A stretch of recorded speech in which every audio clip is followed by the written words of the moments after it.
El año era 1888, y el territorio de Arizona aún olía a pólvora y a promesas rotas. El rancho McElastey, un cuadrado de adobe y corrales clavado en la llanura como una herida abierta, se extendía bajo un cielo que parecía decidido a aplastarlo todo. Tomás, de 9 años, corría descalzo entre los mezquites, la espalda marcada por la faja de cuero de su padre. El capataz, un hombre llamado Jesús O'Malley, mexicano por la sangre y irlandés por la rabia, lo había sorprendido robando una manzana del barril de los peones. Para que aprendas, había dicho, y el cinturón silbó como una serpiente antes de morder. Tomás huyó hacia el arroyo seco. Más allá de los pastos quemados, donde los vaqueros no se atrevían a seguirlo por miedo a los apaches. La tormenta llegó sin aviso, primero un trueno que hizo temblar la tierra, luego la lluvia como balas de plomo. El niño se refugió bajo un sauce torcido, pero el viento lo arrancó de raíz y lo lanzó rodando cuesta abajo. Cayó de bruces en un lecho de grava, la boca llena de sangre y arena. Intentó gritar, solo salió un gemido ahogado.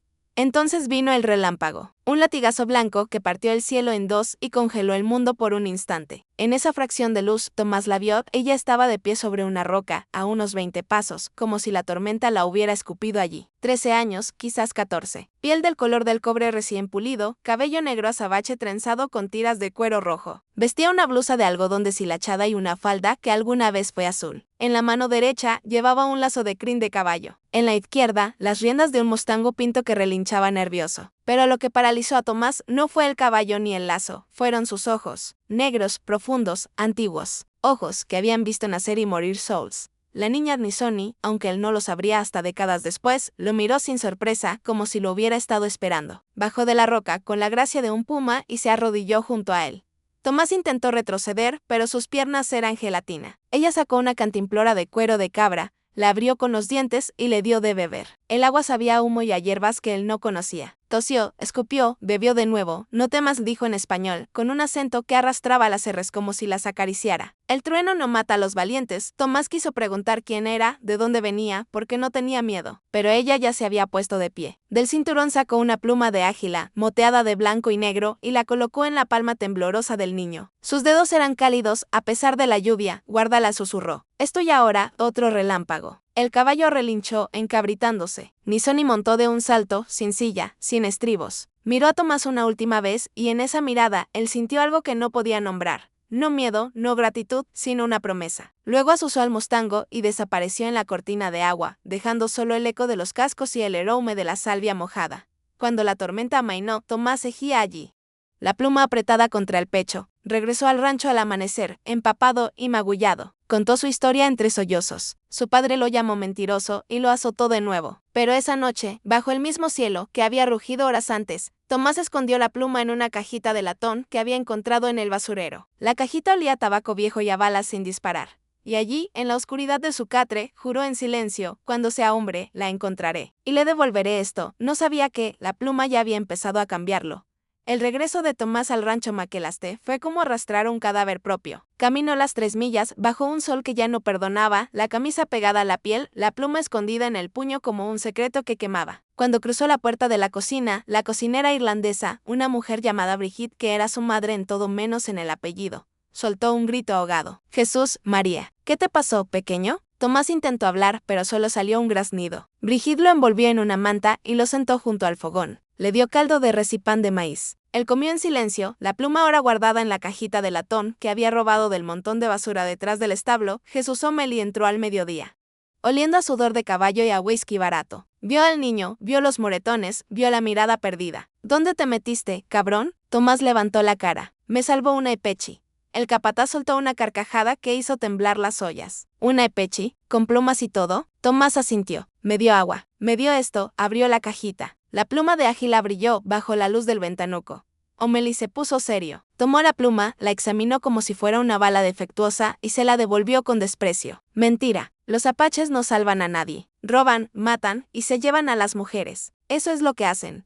Luego, sin aviso, lo agarró del brazo y lo arrastró al corral. Para que aprendas a no inventar cuentos. El cinturón silbó de nuevo. Esta vez Tomás no lloró. Apretó los dientes y contó los golpes: 1, 2, 3, hasta 10. Cada latigazo era un clavo que fijaba la promesa en su alma. Esa noche, el rancho dormía bajo un cielo estrellado que parecía burlarse de la tormenta pasada. Tomás escabulló del dormitorio de los peones, la cajita en el bolsillo. Subió al tejado del granero, donde los vaqueros fumaban escondidas. Allí, sentado en el borde, abrió la cajita. La pluma parecía viva bajo la luna. La tocó con la yema del dedo. Era suave, pero fuerte. Como ella recordó sus ojos, recordó su voz. El trueno no mata a los valientes. Tomás no sabía leer ni escribir, pero sabía jurar. Y juró. Con la pluma en la mano izquierda y la derecha sobre el corazón, susurró al viento: cuando sea grande, cuando tenga caballo y revólver, te encontraré, Nizoni. Te devolveré esto. Y te diré gracias. No sabía su nombre, pero lo inventó en ese momento, Nizoni.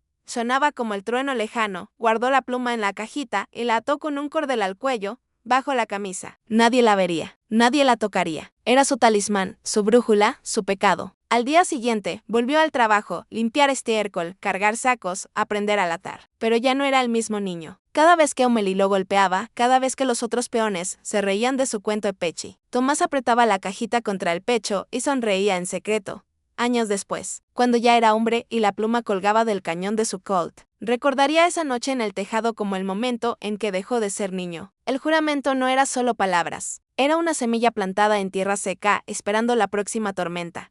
Los años entre 1890 y 1905 fueron un río de pólvora y olvido que arrastró a Tomás de la infancia al hombre. El rancho Maquelaste se redujo a un recuerdo cuando, a los 12 años, Jesús Omelí lo vendió como aprendiz a un comerciante de mulas en Tombstone. «Ya no sirves aquí», dijo el capataz, embolsándose $5 de plata. Tomás no lloró. Guardó la cajita de latón en el morral y se fue sin mirar atrás. Primero fue mozo de cuadra, luego vaquero en los Hatos de Sonora. A los 15 ya sabía latar un toro salvaje y disparar un Winchester con una sola mano. La pluma colgaba ahora del guardamonte de su primer revólver, un Colt Navy oxidado que cambió por 3 terneros. Cada noche, antes de dormir en el suelo o en un catre de campaña, la tocaba. Nizoni, el nombre era su oración y su maldición. En 1890 llegó la noticia: Jerónimo se rindió en Skeleton.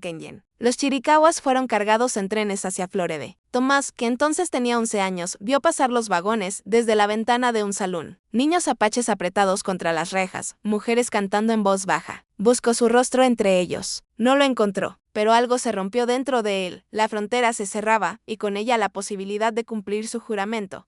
A los 17 mató por primera vez. Un cuatrero llamado Pike lo acorraló en un callejón de Bisbee por robarle una montura. Pike sacó primero. Tomás fue más rápido. La bala entró por el ojo izquierdo del hombre y salió por la nuca. El pueblo lo llamó héroe. Él vomitó detrás del establo. Esa noche, bajo la luna, limpió la pluma con un trapo. El trueno no mata a los valientes, se repitió. Pero ya no estaba seguro de quién era el valiente. Se convirtió en pistolero de alquiler. Trabajó para mineros, ganaderos, incluso para el gobierno mexicano contra los yaquis. Cada muerte era una moneda en el bolsillo y una grieta en el alma. A los 22 era Marshal federal en Nogales, con una estrella de latón y una reputación que hacía temblar a los bandidos. Pero la pluma seguía allí, atada al revólver, ahora un Schofield niquelado. En los bordeles de Juárez, las mujeres le preguntaban por qué nunca se la quitaba. «Es mi suerte», mentía. En 1903 se casó con una maestra de Tucson llamada Clara, hija de un ferretero alemán. Ella le pidió que dejara la estrella. Él prometió intentarlo. Tuvieron una hija, Rosa, de ojos verdes como la madre. Por un momento, Tomás creyó que podía enterrar el pasado. Pero en 1905, durante un asalto a un tren en las afueras de Deming, Clara y Rosa murieron bajo las balas de unos desertores confederados. Tomás mató a los 5. Luego cavó 2 tumbas con sus propias manos. La pluma, manchada de sangre seca, fue lo único que sacó del vagón en llamas.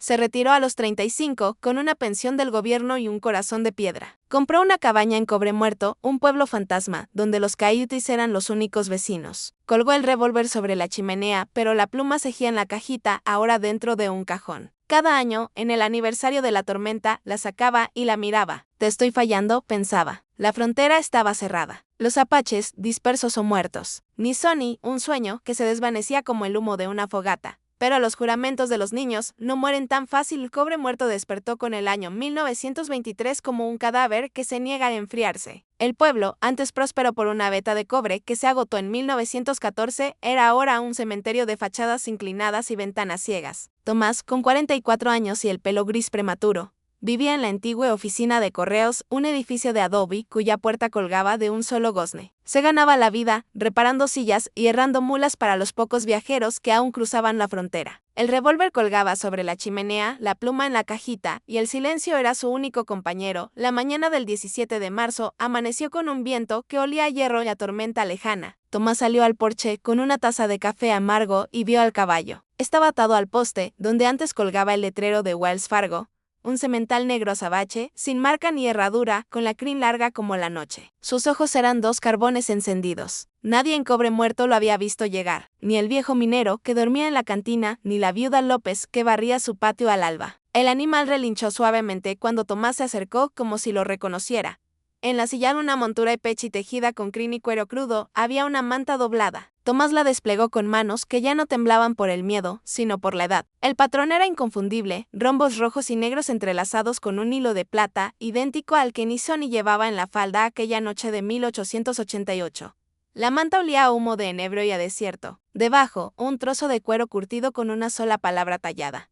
N.D. Epechi. Tomás se quedó inmóvil. El café se derramó sobre sus botas. El caballo lo miró, pateó el suelo, y de su boca colgaba una brida hecha de tendón de venado. No había huellas que explicaran su llegada. El polvo estaba intacto. Tomás desató al animal y lo llevó al corral improvisado detrás de la casa. El semental entró sin resistencia, pero no comió ni bebió. Solo lo observó con esos ojos que parecían saber demasiado. Esa noche Tomás no durmió. Sacó la cajita del cajón, abrió el pestillo oxidado y comparó la pluma con la manta. El patrón era el mismo. La pluma, que había sobrevivido balas, sangre y 35 años, parecía más viva que nunca. La colocó sobre la manta y sintió un escalofrío. El pasado regresó a caballo, pensó. Pero no era un pensamiento racional. Era una certeza que le apretaba el pecho como un lazo. Al amanecer, el caballo negro cejía allí. Tomás lo montó sin silla, solo con la manta. El animal no se resistió. Cabalgaron hasta el borde del pueblo, donde el camino se perdía en la nada. Allí, el semental se detuvo frente a un mezquite seco. En la corteza, alguien había tallado una pluma de águila con un cuchillo. La marca era fresca. Tomás desmontó, tocó la madera. La savia aún sangraba. Regresó a la casa con el corazón latiendo como un tambor de guerra. Guardó la manta en la cajita, junto a la pluma. El caballo negro se quedó en el corral, inmóvil como una estatua de obsidiana, y Tomás supo, con la claridad de un relámpago, que el juramento del niño ya no era suyo, era de ellos dos. 2 días después del caballo negro, el polvo del camino se levantó como una serpiente. Tomás estaba en el corral, cepillando al semental que aún no había tocado el agua, cuando vio venir la carreta. Era un carro de madera pintado de azul, desvaído, tirado por un mulo cojo y guiado por una mujer menuda envuelta en una manta roja. A su lado caminaba una joven de piel morena, sombrero de paja y falda de maestra, con un libro bajo el brazo. El carro se detuvo frente a la oficina de correos. El mulo rebuznó. El semental negro respondió con un relincho grave. La anciana bajó con dificultad. Tenía 78 años, el rostro como cuero curtido por 100 souls y ojos que brillaban como obsidiana mojada. Se apoyó en un bastón de mezquite tallado con serpientes. La joven la ayudó. Sus manos eran fuertes, las uñas cortas, las de quien escribe en pizarra y carga leña. Tomás se quitó el sombrero. «Buenos días, señoras». La anciana lo miró sin parpadear. «Tú eres el niño del trueno», dijo en español perfecto. Pero con la cadencia epechi, que arrastraba las vocales como si las acariciara, Tomás sintió que el suelo se movía. La joven intervino. «Abuela, déjame». Su voz era clara, educada, con el acento de las escuelas de la reserva. «Soy Lena Jessie. Esta es mi abuela Taza. Venimos de San Carlos». Sacó un sobre de cuero del bolsillo. «Traemos algo para usted, señor Tomás O'Malley». Él asintió, mudo. Taza dio un paso. «No, señor. Niño del trueno». Ella te esperó. Tomás las invitó a pasar. La oficina olía a café y a cuero viejo. Sentó a Taza en la única silla buena. Lena se quedó de pie. Taza sacó el sobre y lo puso en la mesa. Estaba sellado con cera roja y una pluma de águila impresa. «Léelo», ordenó. Tomás rompió el sello. Dentro, una hoja de papel de maguey, escrita en epechi y español con tinta de carbón: «Niño del trueno, el caballo te llevará. Ella te esperó en el cañón del diablo. No llegaste. Ahora ve, lleva la pluma, entiérrala con ella. Taza te guiará». Firmado con una pluma dibujada. Tomás sacó la cajita. Abrió el pestillo. La pluma original tembló en su mano como si reconociera la carta. Taza sintió. «Nisoni, mi hermana de sangre, nunca se casó. Decía que un niño blanco le robó el corazón y nunca se lo devolvió». Lena lo miró con una mezcla de curiosidad y reproche. «Mi abuela dice que usted es el niño, que la pluma es de su madre». Tomás no habló.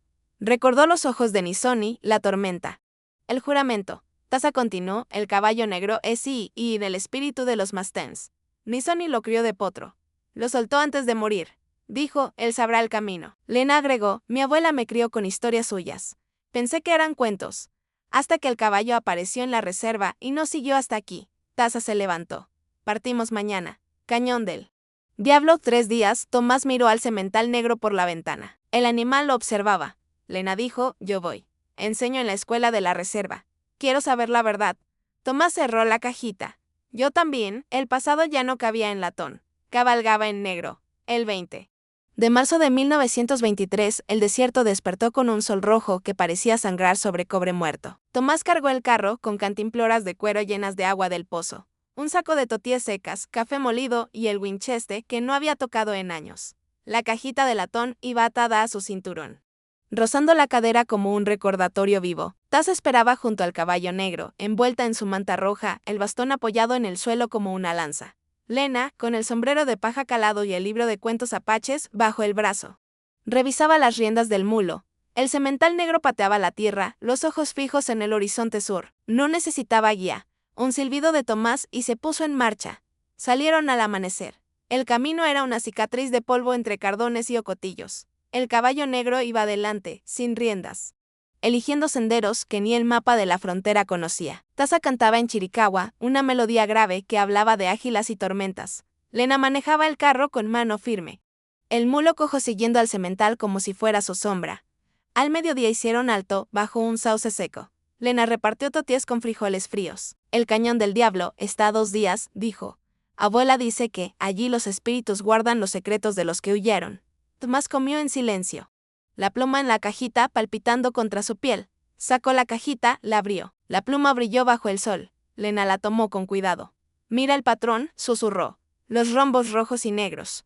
El hilo de plata. Es el tejido de la madre de Nisoni, Delie. Murió en el tren a Florede. Nisoni llevó esta pluma como duelo. Taza asintió. Los ojos cerrados. Delie la casó en la Sierra Madre, ágila sagrada. Nisoni se la dio al niño del trueno para que volviera. Tomás sintió el peso de 35 años en los hombros. ¿Por qué? A mí, Taza abrió los ojos. Porque el relámpago los unió. El trueno no elige al azar. El caballo negro relinchó. Impaciente, siguieron. El segundo día entraron en tierras cepeche olvidadas. Cañadas con pinturas rupestres, manos rojas, guerreros con lanzas, un niño y una niña bajo un rayo. El semental aceleró, zigzagueando entre rocas. Al atardecer, Lena habló, mientras el sol se hundía en sangre. Nisoni nunca tomó marido. En la reserva. Los guerreros la cortejaban. Ella decía, un niño blanco, me robó el corazón en la tormenta. No me lo devolvió, pensábamos que era cuento. Pero abuela guardó la manta. La misma que trajo el caballo. Tomás cabalgaba adelante, el viento azotando su rostro. Recordó el tejado del granero. El juramento infantil. Llegué tarde, murmuró. Lena se acercó en el carro. No. El caballo te trajo ahora. Para cerrar el círculo. Esa noche acamparon en una cueva baja. Taza contó, Nisoni escapó en 1895. Vivió como fantasma en el cañón. Tejiendo mantas, robando maíz. Esperaba al niño, al hombre. Murió el año pasado. Dejó instrucciones. Al tercer día, el cañón se abrió, paredes rojas, un río seco, ecos de cayutis. El caballo negro relinchó. Guiándolos por un sendero invisible, Tomás sintió la pluma vibrar. Lena lo miró, ¿la amabas? Él sonrió, viejo y cansado. Era un niño. Ahora lo sé, el cañón los tragó. El juramento cabalgaba con ellos. El cañón del diablo los recibió al mediodía del tercer día con un silencio que parecía masticar los huesos. El sol rebotaba en las paredes rojas y devolvía un calor que olía a sangre antigua. El caballo negro se detuvo frente a una grieta en la roca, tan angosta que apenas cabía un hombre de lado. Taza bajó del carro con esfuerzo. Lena la sostuvo. Tomás desmontó, el Winchester al hombro, la cajita de latón en la mano. El semental relinchó una vez y se quedó atrás, como si supiera que su trabajo había terminado. Entraron en fila, Tomás primero, luego Taza, Lena cerrando. La grieta se abrió en una cueva amplia, fresca, iluminada por rayos de luz que se filtraban desde fisuras altas. El suelo estaba cubierto de arena fina y guijarros pulidos por siglos de viento. En las paredes, pinturas rupestres, bisontes, lanzas, un sol con rayos en espiral. Y en el centro, una escena que detuvo el aliento de Tomás, un niño pequeño, de pie bajo un relámpago, y una niña más alta, ofreciéndole una pluma. Los trazos eran nuevos, la ocre aún húmeda. Nisoni, susurró Taza. Ella pintó esto. Hace un año, Lena tocó la pared con reverencia. Es usted, el niño del trueno. Tomás se acercó. El niño de la pintura tenía su misma postura encorvada, la misma mirada perdida. La niña era Nisoni, trenzas, falda azul, ojos que atravesaban el tiempo. Debajo, en pechi tallado con cuchillo, esperé. El relámpago volvió, Taza se sentó en una roca plana, el bastón entre las rodillas. Nisoni escapó en 1895. Mató a un guardia con su propio cuchillo. Vivió aquí 15 años. Tejió mantas, crió al potro negro. Lo llamó y. En 1910 la vieron por última vez robando maíz en un rancho. Regresó al cañón y no salió más. Murió el invierno pasado. Dejó esto. Sacó un fardo de cuero de su manta. Dentro, una segunda pluma de águila, idéntica a la de Tomás, pero más grande. Dijo, entiérrenme con la pluma del niño. El vendrá. Tomás se arrodilló. Abrió la cajita, sacó su pluma. Las dos eran hermanas, mismas motas blancas, misma curva en la caña. Nunca llegué, dijo, la voz rota. Lena se acercó. Llegó ahora. Taza señaló el fondo de la cueva. Una abertura baja llevaba a otra cámara. Entraron. Allí estaba la choza, adobe derruido, techo de ocote podrido. Dentro, sobre un petate de yuca, el cuerpo de Nisoni. El desierto la había momificado, piel como cuero, cabello negro aún trenzado, manos cruzadas sobre el pecho, abrazando una manta idéntica a la del caballo. Sus ojos estaban cerrados, pero la boca parecía sonreír. Junto a ella, un morral con maíz seco y una cantimplora vacía. En la pared, otra pintura, el mismo niño y niña, pero ahora adultos, cabalgando juntos bajo un cielo de estrellas. Tomás cayó de rodillas. Las lágrimas vinieron sin aviso, calientes, 35 años tarde. Lo siento, susurró. Taza cantó un lamento chiricahua, bajo y antiguo. Lena lloró en silencio, tocando el cabello de la abuela que nunca conoció. Tomás colocó su pluma en las manos de Nisoni. Encajaba perfecto con la otra, la cueva era un espejo. El pasado los miraba, y ellos lo miraban a él. Salieron de la cueva al caer la tarde. El cielo del cañón teñido de violeta y sangre. El caballo negro esperaba inmóvil, la crin agitada por un viento que no soplaba. Tomás cargaba el Winchester. Taza y Lena llevaban el fardo con las mantas de Nisoni. La choza quedaría como tumba, pero primero debían llegar al borde del cañón para cavar. El semental relinchó de pronto, las orejas tiesas. Un eco lejano, cascos, voces, el chasquido de un rifle al armarse. 5 hombres emergieron del sendero norte, rifles al hombro, revólveres al cinto. Vestían cuero curtido y sombreros de ala ancha. El líder, un tipo corpulento con cicatriz en la mejilla, montaba un alazán. El caballo negro, gritó, vale $1000 en Tucson. Y la vieja tiene plata y pechi. Eran los hermanos Maquelaste, nietos del capataz que azotó a Tomás de niño. Cazadores de recompensas, descendientes de los que capturaron a Nisoni en 1895. El pasado no solo regresaba. Venía armado. Tomás empujó a Taza y Lena detrás de una roca. Quédense aquí. El líder, llamado Jet, bajó del caballo. O'Malley, el marshal traidor, sabía que te encontraría tarde o temprano.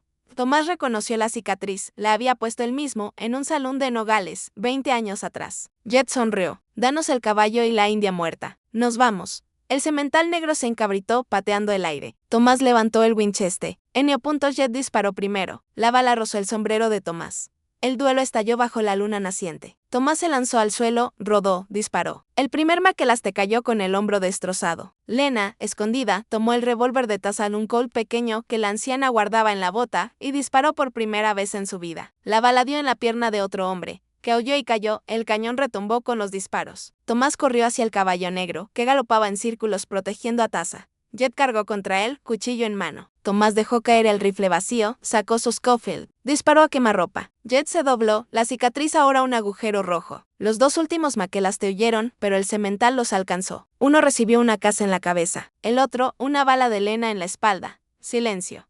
Solo el viento y el olor a pólvora. Tomás revisó los cuerpos, 4 muertos, uno herido grave. El caballo negro cojeaba. Una bala le había rozado el flanco. Sangraba, pero seguía de pie. Taza cantó un lamento corto. Lena temblaba, el revólver humeante en la mano. Lo maté, susurró. Tomás la abrazó. Salvaste a tu abuela. A Nisoni ataron al herido a un mezquite con su propia cuerda. Diles a los tuyos que el cañón está maldito, dijo Tomás. El hombre asintió, aterrorizado. Cargaron los cuerpos de los Maquelaste en sus propios caballos y los enviaron al desierto. Los Coyotes harían el resto.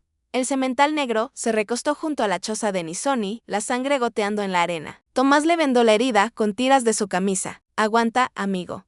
La luna iluminó la escena, un viejo, una anciana, una maestra, un caballo moribundo y una tumba que aún no estaba cerrada.